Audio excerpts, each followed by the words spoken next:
need to like, comment, and subscribe, because I'm going to give away some Vortex binos, and you can't win unless you do. You heard it here first. Like, comment, subscribe. Every single month of this hunting season, I'm giving away binos. Okay, bye. What I do every single August to ensure that I kill big bucks. No, it's not food plotting, and no, it's not throwing down mineral, and no, it's not throwing down a bait pile. All those could help.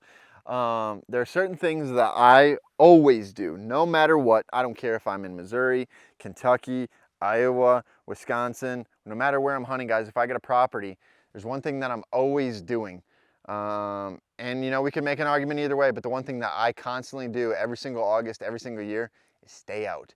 A lot of people ask me, you know, when we go to do these client visits all over the country, they're like, at what point do I stay out? Because here's the thing, guys, a lot of you guys have recreational properties. It's not just hunting properties.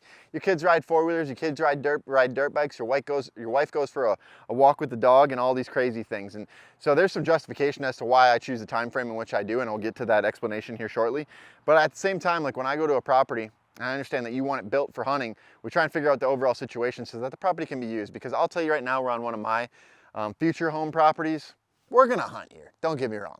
But we're gonna have fun on this property. And like, I don't wanna restrict usage of the property to a certain extent. In any way, if like, this is the home piece, like what are you gonna do? Tell your wife and kids, hey honey, you're just gonna have to stay inside for the next 4 months because I want to kill that 3-year-old buck out back, you know what I'm saying? Like, you can't do that. So the reason that I stay out starting August, guys, is that's when that shift starts to take place. Now, I tell clients August 1st, be out. Why do I say that? Because it never ends up being August 1st. Around the 16th, 17th, 18th, roughly, you start to see the first of bucks shifting into their fall ranges. So the reason that that's important to me is that I don't really care about a buck's summer range because some will stick around, don't get me wrong. But the bucks that I was spooking and jumping on my property in July and June and May by using the property and enjoying the property are not even the bucks that are probably gonna be here, or they're not gonna be here the entire season. They're gonna maybe come back in October, November, pre-rut, whatever time frame. So I'm not afraid of spooking deer that aren't gonna call this place home early season anyway. They're gonna go run off to their fall range. They're gonna come back and check for estrus does and estrus like when the time comes, if there's none in their range. I generally think that's what they're doing. But the point is that a lot of bucks shift in right prior to or right during the velvet drop.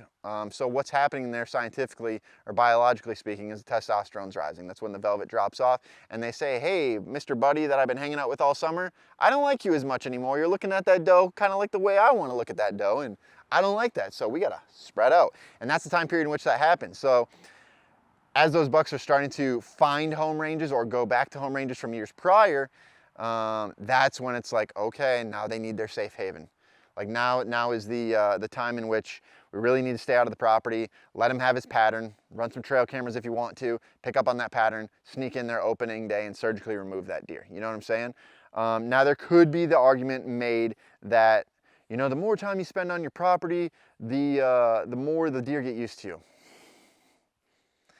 After working on like 600 properties, I'm not gonna say it's wrong, but I can't say that's true. What I will say is there is a correlation between how the property is used and how deer react to side-by-sides, UTVs, four-wheelers. I've been to properties where those deer stay bedded 30, 40 yards away as we just keep putting along, okay? And now a property owner who has kids, who are like ripping around on the side-by-side and dirt bike and stuff like that, which I ain't mad at, you know, enjoy the property, you know what I'm saying? You drive by and those whitetails are flagging up in the air and those deer are running off like crazy. So keep that stuff in mind. Know what kind of property owner you are, and that'll also ultimately help you dictate when you should be staying out or whatever else. So I can't necessarily say that the argument of just like being out there all the time is necessarily a good one. If I wasn't comfortable with another species or a wolf, you know, let's say at my front door like every single day, like it's still a wolf to me, you know what I'm saying? Like, yeah, I'm in my house and stuff, but you know, maybe one day that wolf's just gonna have a bad idea and want to grab my daughter, so like I'm never gonna be comfortable with it. Like that's the way I'm thinking about it. So like they still don't look at you as like friends, I don't think, you know, unless you're in a park setting and you're hand feeding them and whatever else. And some of you might be, but anyway, guys, what it comes down to is that August time frame. That's the time in which you got to start staying out, especially if you're the Wisconsin, Kentucky guy, like earlier side of that. Just give them 3 to 4 weeks of just settling down, get on a pattern so you can go in there opening day and kill them.